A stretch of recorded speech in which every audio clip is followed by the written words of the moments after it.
Tšau sõbrad! Kui te veel ei ole aru saanud, siis mina jõudsin esimest korda kaevandusse või siis siia külla, kus kõik need kaevanduse töötajad elavad. Ütleme nii, et esmamulje on päris naljakas.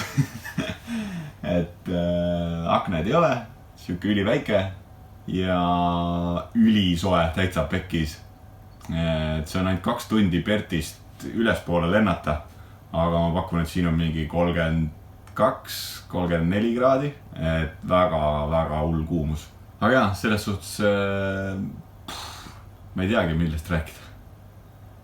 Täna on siuke sisseelamine, homme on 6.30 esimene tööpäev ja ma ei teagi, ma vahetan lihtsalt riided ära ja lähen käin äkki söömas ja vaatan, mis siin külas nagu teha annab.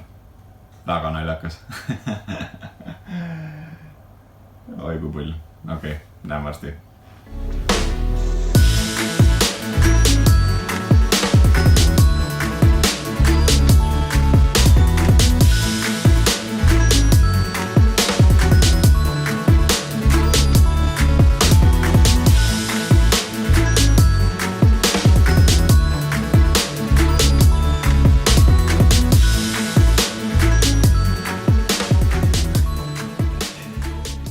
Ja märkamatult ongi juba pime, tagasi oma kuudis ja ütleme nii, et väga sürr on olla siin.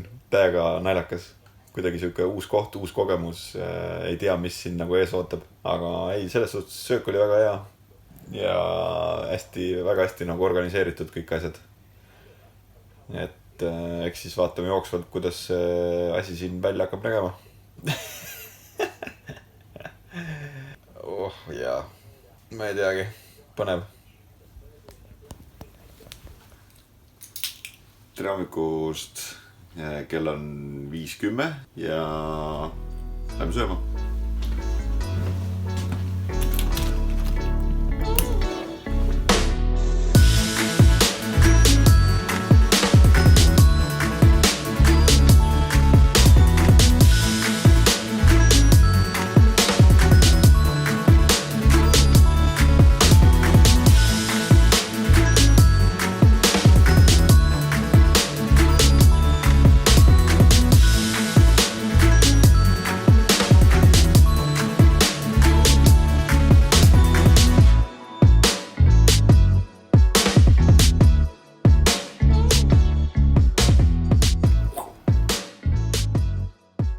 Ja märkamatult ongi esimene 2-nädalane töövahetus läbi.